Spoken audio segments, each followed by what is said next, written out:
if you wanted to actually calculate the instantaneous rate of reaction, you would need to calculate the slope of the tangent line at any point in time on the graph, which you can do that with algebra, or if you actually have the equation, you can use calculus and you can take the first derivative.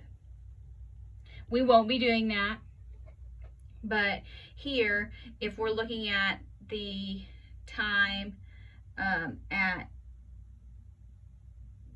50 seconds, so here's time at 50 seconds. So what they did is they drew a triangle. So here's the point. So this is the only point where this line touches the rate curve. And they made a triangle and they measured it. So the instantaneous rate at 50 seconds would be negative change. This is for the same hydrogen reaction. Negative change concentration of hydrogen over change in time.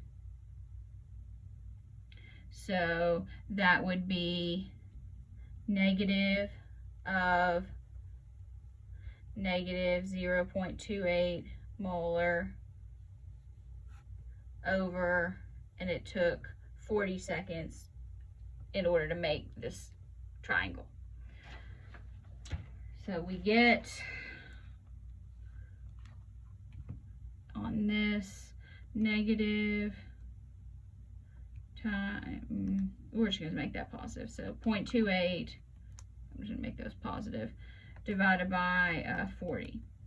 So I get 0.007, I can take two significant figures, molarity per second.